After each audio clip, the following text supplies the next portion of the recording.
So our next lecture is all about lymphoma. What is lymphoma? This is a malignant neoplasm originating in the bone marrow and lymphatic structures that results in the proliferation of lymphocytes. It's the fifth most common type of cancer in the United States, and it's usually broken down into two major types: Hodgkin's lymphoma and non-Hodgkin's lymphoma, or NHL. So we'll start with Hodgkin's lymphoma. This is a condition in which there is proliferation of abnormal, giant, multinucleated cells. They're distinctive, they're usually B cell origin, and they're also referred to as lacunar histocytes. And these cells, the name of them is the Reed-Sternberg cells. They're located in the lymph nodes. This is going to be your hallmark of Hodgkin's lymphoma, Reed-Sternberg cells. There is a bimodal age-specific incidence, so people age 15 to 35 are at a higher risk, and then again greater than 40. This is twice as prevalent in males as it is in females, and long-term survival exceeds 85% for all stages. The overall cause is going to be unknown. Key factors are infection with Epstein-Barr virus, and there is a newer association of Hodgkin's lymphoma with HIV patients as well, genetic predisposition, and then exposure to occupational toxins. So in Hodgkin's lymphoma, the normal structure of lymph nodes is destroyed by hyperplasia of monocytes and macrophages. The main diagnostic feature is going to be the presence of those Reed-Sternberg cells in a lymph node biopsy. Furthermore, Hodgkin's lymphoma is believed to arise in a single location, spread along adjacent lymphatics thereafter. Recurrent cases may be more diffuse, and eventually it infiltrates other organs like the liver or the spleen. In most patients, the disease begins above the diaphragm. Usually it's noted first in the cervical nodes, and that accounts for about 80% of patients. It remains in the lymph nodes for variable amounts of time. Then eventually it spreads below the diaphragm, and it frequently spreads to extra lymphoid sites, including organs. There's usually an insidious onset of this disease. A patient may experience enlargement of the cervical, axillary, or inguinal lymph nodes. I mentioned mostly it's found in the cervical in most patients, but the second most common site is the mediastinal node. The nodes remain movable and non-tender. They're painless unless nodes exert pressure on adjacent nerves. So some clinical manifestations of Hodgkin's. Patients may experience weight loss, fatigue, weakness, fever, chills, tachycardia, and night sweats. But the B symptoms are what we're going to rely on most commonly, and those are going to include your fever, drenching night sweats, and weight loss that exceeds 10% in 6 months. Alcohol-induced pain, there is no known mechanism for this, but it's pretty interesting. So after the ingestion of small amounts of alcohol, people who have Hodgkin's lymphoma may complain of a rapid onset of pain at the site of the disease. It's hypothesized that this is due to the effects of tumor-produced cytokines, but nobody is 100% sure. Patients may also experience generalized pruritus without lesions. If the mediastinal node is involved, there's usually evidence of a cough, shortness of breath, stridor, and possibly difficulty swallowing. In advanced cases, patients may experience hepatomegaly, splenomegaly, anemia, and then other physical signs are going to depend on the disease location. As an example, some patients experience superior vena cava syndrome, or SVC syndrome. And with this, there's edema and engorgement of the veins of the upper body that's caused by a blockage of the SVC. And the symptoms associated with that would be shortness of breath, cyanosis, central nervous system disruption, tracheal edema, and esophageal edema. Jaundice can occur from liver involvement. Spinal cord compression leading to paraplegia may occur with extradural involvement, and bone pain may occur as a result of bone involvement.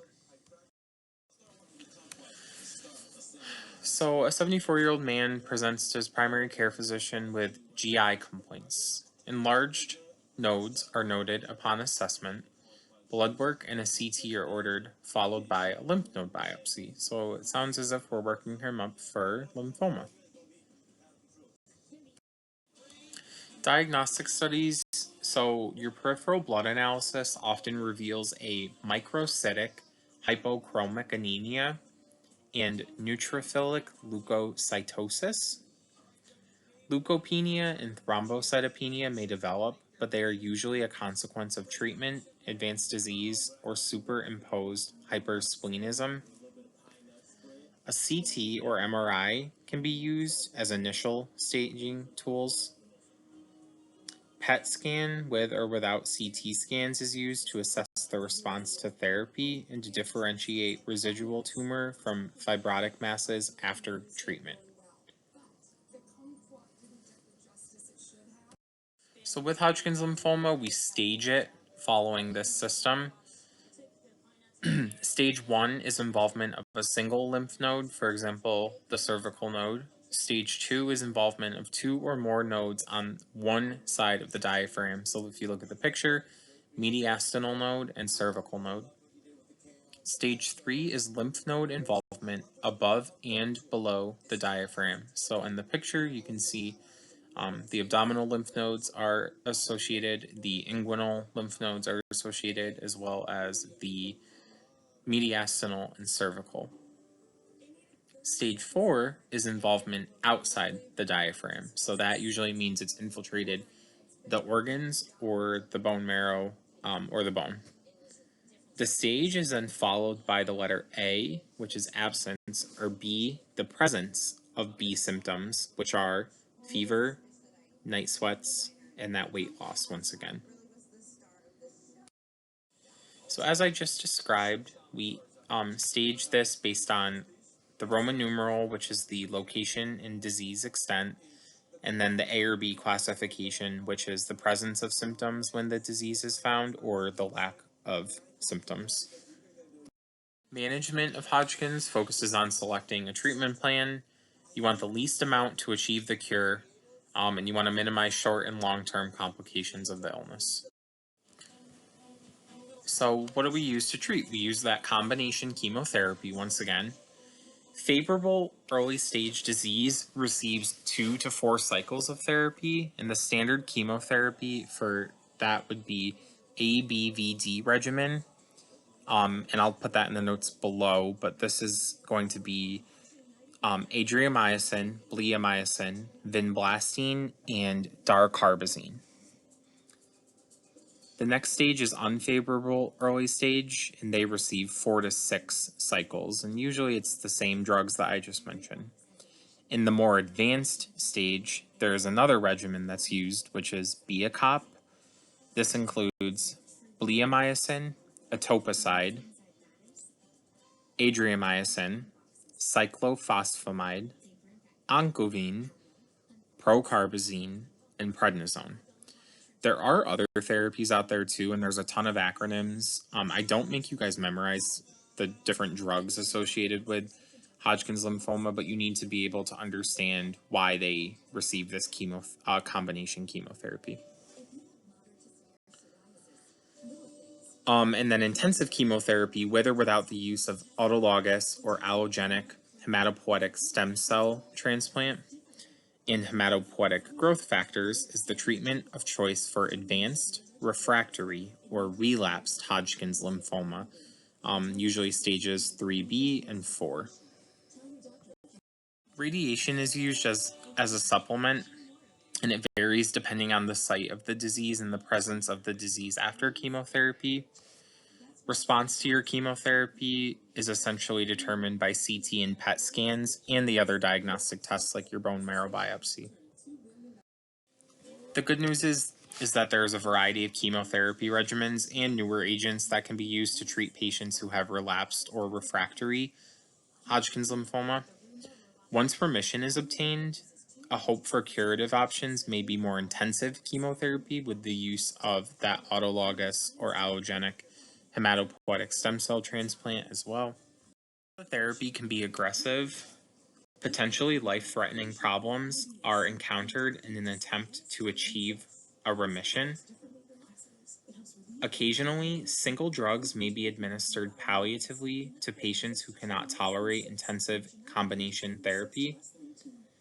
A serious consequence of the treatment for Hodgkin's lymphoma is the later development of secondary malignancies, as well as potentially long term toxicities from treatment, such as endocrine, cardiac, and pulmonary dysfunction.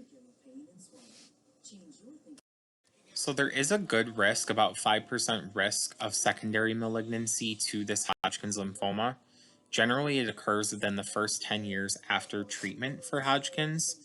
The most common secondary malignancies are acute myelogenous leukemia, non Hodgkin's lymphoma, and solid tumors, usually of the lung or breast cancer. So, some more of our nursing management. Skin that has been in radiation fields needs adequate attention. Definitely, we should consider their psychosocial well being, of course. Fertility issues become huge, especially if your inguinal nodes are targeted during treatment through radiation. And then overall, Hodgkin's lymphoma has a better prognosis than many cancers. Early stage Hodgkin's lymphoma has a 5-year survival rate of over 90%, and even advanced stage Hodgkin's lymphoma has a 5-year survival rate of more than 80% with aggressive therapy. The next one is non-Hodgkin's lymphoma, and this is a heterogeneous group of malignant neoplasms of the immune system affecting all ages.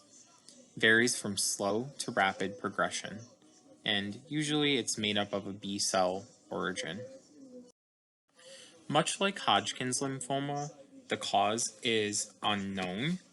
It could result from chromosomal abnormalities, infections, environmental factors, and immunodeficiency states.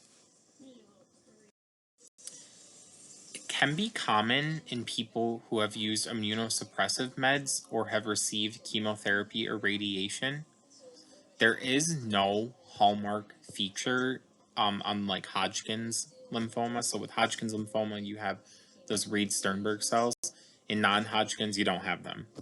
However, all non-Hodgkin's lymphomas involve lymphocytes arrested at various stages of development. So the things that usually stand out about non-Hodgkin's lymphoma are that it can originate outside the lymph node, where in Hodgkin's lymphoma it usually originates in those high cervical nodes. Also, with non-Hodgkin's lymphoma, the spread can be unpredictable and it's often termed haphazard. So you can have an initial nodal involvement, let's say, in your inguinal nodes, and then all of a sudden you have nodal involvement in your cervical nodes, but it skipped everything else in between. So that's where it also differs from Hodgkin's. Hodgkin's is more adjacent and it spreads more evenly. Non-Hodgkin's lymphoma is usually widely disseminated at the time of diagnosis.